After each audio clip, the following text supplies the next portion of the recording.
Most language schools start from basic alphabet and all the way they progress this way. So that one is going from this side to outcome. I will go back to my theory.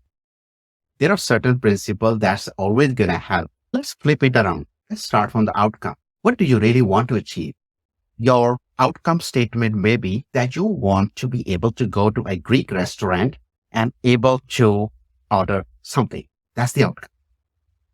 So now in order to learn that, what you're going to need to use 3 sentences with great mastery. Maybe through those 3 sentences are for 3 different situations. You ask for something they don't have, then you're going to need to be able to address it with a different sentence.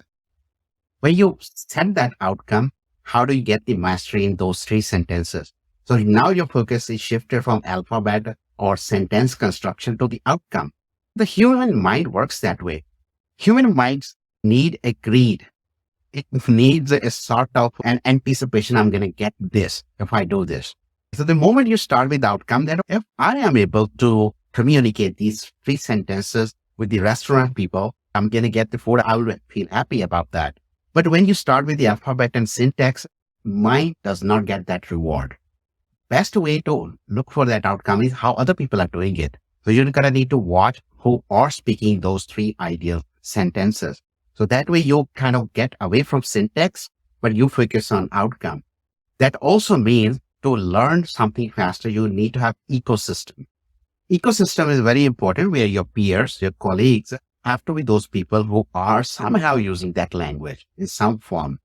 You're going to need immersion. You need to be surround on those people who speak that language. Look for immersion, because if you don't immerse yourself with that kind of people, that skill is not going to stick. So you're going to need to practice a couple of times, but you can't practice all alone. Most of the time, what we do is we practice in isolation. You have to be surrounded by technology. Certain places you can use technology. For example, some people are pretty good with the audio memory. So if they are good with the audio memory, the best thing is use the technology or apps which convert those sentences to audio so that you can listen to it. So technology also comes in play a lot. Science says that if you use emotions, if you let those emotions get into your mind and pressure you, you are likely to learn faster and for much longer time. Even psychology says that only thing we remember from our childhood or throughout life, which are highly emotional. We need to make this experience emotional. How do you make that experience of language learning emotional? When you feel bad. When you're going to go and you're going to stutter, you're going to forget the words, that's the emotional loading. Emotional loading is where your mind is in a high anxiety stage and there is a lot of emotions going on in the mind. If you do it in front of mirror, you're not going to get that emotion loading. So the moment you're in an actual situation in front of people where you feel bad about not being able to pronounce those words and all sort of things, that emotion loading is going to do wonder for you to learn any language on the earth.